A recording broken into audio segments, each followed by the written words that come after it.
আমরা সবাই আমাদের পুরো বৃহত্তর বাহাছড়াকে একতাবদ্ধ রাখার জন্য আমাদের বিশাল একটা আয়োজন করা হয়েছে। বাহাছড়া যুব সমাজের আয়োজনে আজকে প্রায় আপনার 1000 থেকে 1500 জনের ইফতার আয়োজন করেছে শেল্ড অফ বাহাছড়া, মানে আরা বাসায় যা আমরা বৃহত্তর বাহাছড়া যারা ছাত্র এবং যুব সমাজ আছে সবাই মিলে বিশাল একটা ইফতারের আয়োজন করেছে। আজকে একটি বাহাছড়া বৃহত্তর বাহাছড়ায় সবাইকে নিয়ে একটি ইফতার মাহফিল আয়োজন করেছি।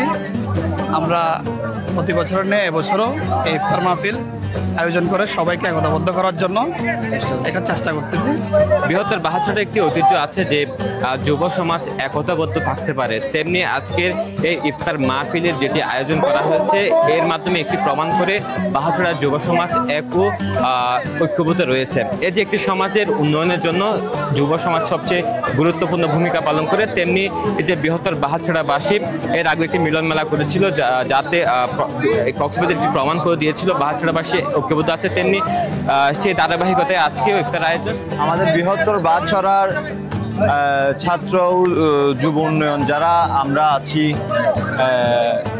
শেল্ড অফ বাহাছড়া, আমাদের পক্ষ থেকে বৃহত্তর বাহাছড়ার বিদ্যালয় থেকে ছোট পর্যন্ত যারা আছে তাদেরকে নিয়ে আমরা একটা ইফতারের মাহফিলের আয়োজন করছি। আজকে প্রায় 1500 আমরা বাহাছড়াবাসী ঐক্যবদ্ধ হয়েছি। আমরা প্রতিটি ঐক্যবদ্ধ ছিলাম, ঐক্যবদ্ধ আছি, ভবিষ্যতে ঐক্যবদ্ধ থাকবো। বাহাছড়ার গঠনমূলক উন্নয়ন কাজের জন্য আমরা সবসময় একতা ছিলাম, একতা আছি, একতা থাকবো ইনশাল্লাহ।